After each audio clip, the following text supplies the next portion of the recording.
Marhaba Darul Amane Qadian. An event would take place over 100 years ago in Qadian, a tiny hamlet in India, which would answer this perplexing question and bear witness to the manifestation of God's mercy on mankind. It was an event which was destined to change the course of history forever. There appeared a religious leader, specifically commissioned by God to lead mankind as the promised reformer, the Messiah of the latter days. His name was Hadrat Mirza Ghulam Ahmad. It was revealed to him that he would be a soldier from God, wearing the garments of different prophets, combining in his own person the qualities and the role and spiritual powers of all the great reformers whose advent had been previously promised. He proclaimed that God had chosen Islam for the universal and final manifestation of his unity. Thus, in accordance with God's divine command, Mirza Ghulam Ahmad claimed to be that reformer who was destined to be raised in Islam. He would not bring anything new, and he would be in complete subordination to the Prophet Muhammad, the last law-bearing prophet. May peace and blessings of Allah be upon him.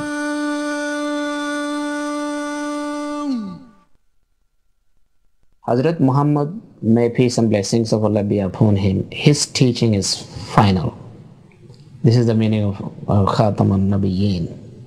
It means, in future, no new teaching can come, because as we are discussing, that his teaching is perfect, so nothing can be added to the perfection.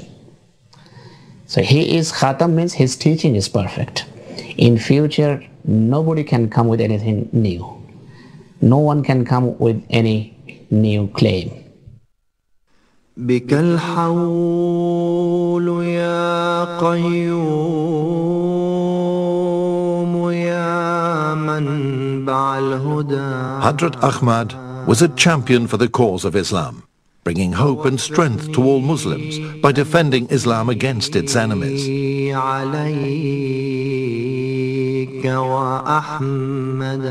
From early childhood, he was extremely given to worship of God and meditations and prayers, and he was always doing some service to the cause of Islam.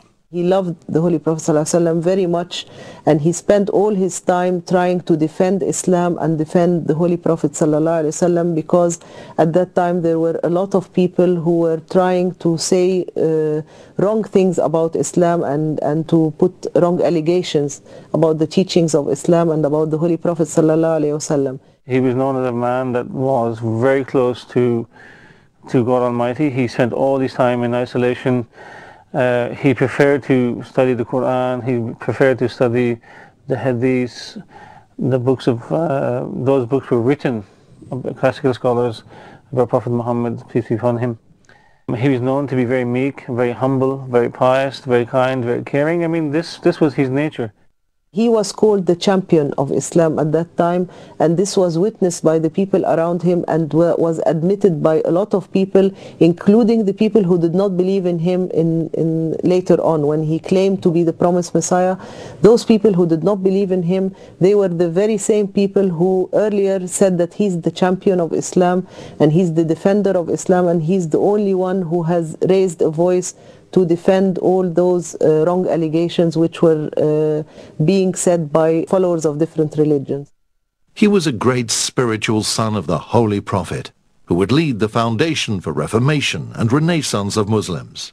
In essence, his character was immersed in the love of the Holy Quran and of his master, the Holy Prophet of Islam. He appeared in the 14th century of Islam, according also to the prophecies of the Holy Prophet ﷺ, who has told us that he will appear at the beginning of the 14th century, and this also has a symbolic meaning, because he is like a reflection of the light of the Holy Prophet sallallahu alaihi wasallam. And if we say that the source of light was the Holy Prophet sallallahu alaihi wasallam, he came as a reflection to reflect this light, and the full light was shown in the beginning of the 14th century, so that it will be like a symbolic appearance, like the moon when it comes, when the full moon appears in the sky on the 14th night. This is exactly what happened, that he has come on the 14th century when the Muslims were in need of this guidance. He arrived and he has fulfilled the prophecies, and he has come in the time and in the description which was there all the time.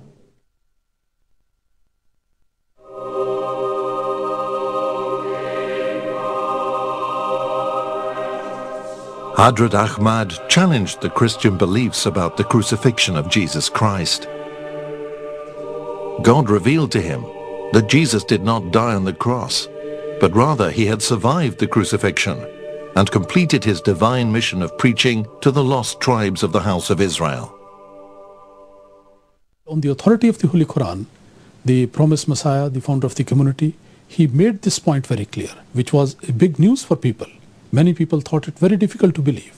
But once they pondered over those verses of the Holy Quran, which the founder of the community presented before them, it was quite clear for them that first thing is that Jesus Christ, peace be upon him, did not actually die on the cross. He proved it from so many verses of the Holy Quran. And he made it very clear for everybody that he was no doubt put on the cross, as the history tells us. He was nailed to the cross. He stayed there for a couple of hours or more, but he actually did not die on the cross. Biblical scripture is very clear, he did not die. I mean, it's clearly written in the New Testament, if you follow it carefully, from the Gospel of Matthew and other Gospels, he survived that cross. As a former Christian, I believe that God had put his son on the cross. And I used to think, what type of father would kill his son just for the sake of someone else's sins?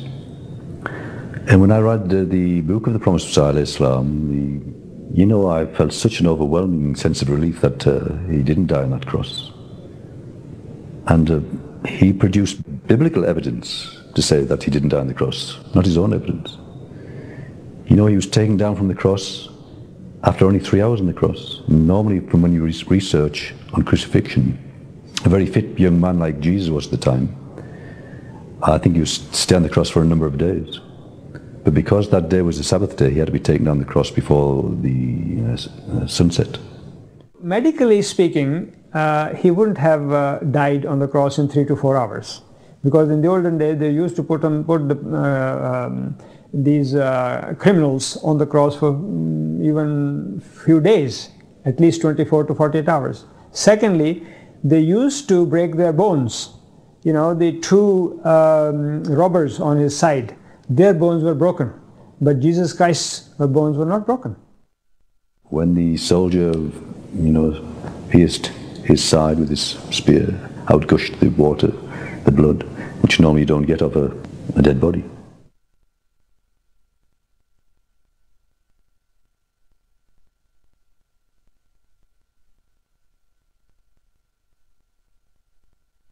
It is medically proven that if a person is dead, his blood clots and it doesn't remain liquid or fluid. So if he was dead, the blood and water wouldn't have come out. He was taken down, his legs weren't broken like his other two people who were crucified with him. And he was taken into a cave. He was administered to by a doctor, Nicodemus. He was a physician who anointed his wounds, the whip marks on his back and the crucifixion wounds, and the wounds on his head from the thorns. Jesus, in fact, was a prophet of God who died like all other prophets. We see that the Quran is pointing to the fact that Hadrat Isa alayhi salam has actually died like any other human being. And these verses are very clear for the person who can see them. For example, there are a few verses, like for example in Surah Maryam, when Hadrat Isa himself is talking and saying, وَالسَّلَامُ عَلَيَّ يَوْمَ وُلِدْتُ وَيَوْمَ أَمُوتُ وَيَوْمَ أُبْعَثُ حَيًّا. Here he is saying وَيَوْمَ أَمُوتُ. Amut means when I die.